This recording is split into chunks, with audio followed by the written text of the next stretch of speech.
Un petit commentaire concernant la correction des premiers exercices de l'objectif 22. Alors pas forcément sur l'exercice 5 qui ne représente pas une grosse difficulté de compréhension, ni sur l'exercice 2.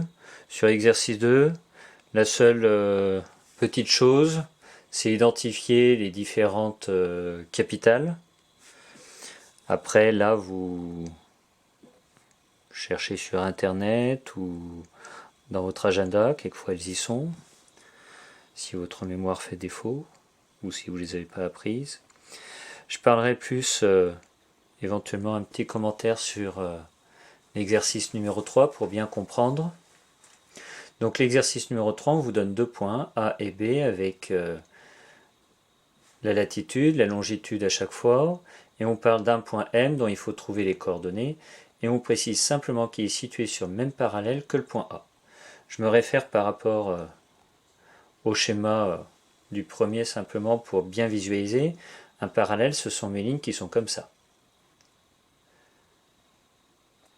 Donc s'il est sur le même parallèle, ça veut dire que mon point A et mon point M sont sur une même ligne comme ça. Finalement, c'est quoi qui va être identique? C'est la hauteur, ou du moins sur ma sphère, le positionnement par rapport au nord et au sud. Donc par rapport à mon point A, la seule chose qui m'intéresse, c'est pas le positionnement par rapport à l'est, c'est le positionnement par rapport au nord. Donc mon point M, il sera à 30 degrés nord. En ce qui concerne le point B, on dit qu'il est sur le même méridien que B. Donc si je reprends ma petite sphère, même méridien, ce sont les traits verts. Donc s'il est sur un même méridien, ça veut dire que mes 2 points sont sur un même trait vert. Donc c'est quoi qui va être identique? C'est le positionnement par rapport à l'est ou à l'ouest. Ce qui fait qu'au final, la seule chose qui m'intéresse dans B, ce n'est pas qu'il est à 20 degrés sud, c'est qu'il est à 70 degrés ouest. Les coordonnées de mon point M, c'est donc 30 degrés nord, 70 degrés ouest. Ensuite, dans l'exercice numéro 4, pas de question vraiment très difficile, à part éventuellement la question B, qui parle de 2 points qui seraient symétriques par rapport au centre de la Terre. Et on vous donne des coordonnées, on vous demande si c'est le cas. Ici, on peut illustrer ça avec un schéma tout simplement. Alors, je ne vais pas représenter ça avec une grande précision. Je vais prendre simplement un cercle, un disque. Je pourrais imaginer que c'est en volume, d'accord, que j'ai une sphère. Pour faire plus simple,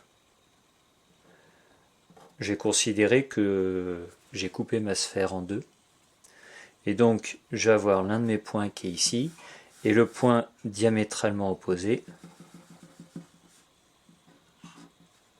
qui va être là. Mon centre est bien sûr ici.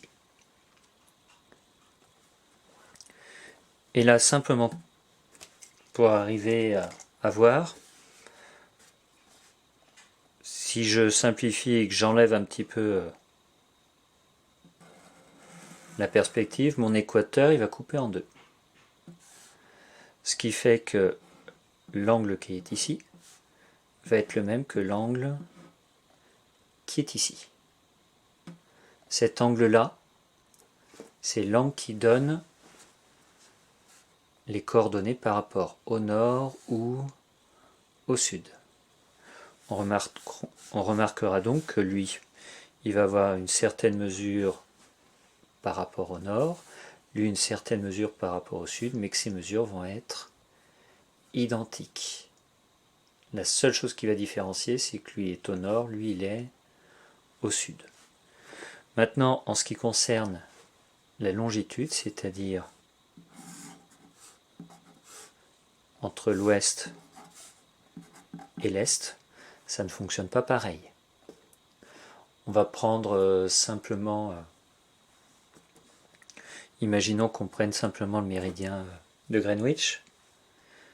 Le souci, c'est que le méridien de Greenwich, je ne peux pas forcément le mettre ici. Mon méridien, il peut couper n'importe où, suivant la façon dont je prends la Terre. Pour l'équateur, on prend généralement le nord en haut, le sud en bas, donc l'équateur coupe toujours en deux. Pour le méridien de Greenwich, on ne prend jamais forcément ici. Suivant qu'on regarde plus les États-Unis ou qu'on regarde plus l'Europe, il changera de place. Imaginons donc simplement que mon méridien de Greenwich, je remets un peu de perspective, mais il soit ici. J'ai donc un certain écartement ici qui va correspondre à des degrés vers l'ouest. Et ici, je vais avoir un certain écartement qui va correspondre à des degrés vers l'est. Ces deux distances ne sont pas forcément les mêmes. La seule chose qui va m'intéresser, c'est que finalement, si je devais aller de ce point-là à l'horizontale à ce point-là,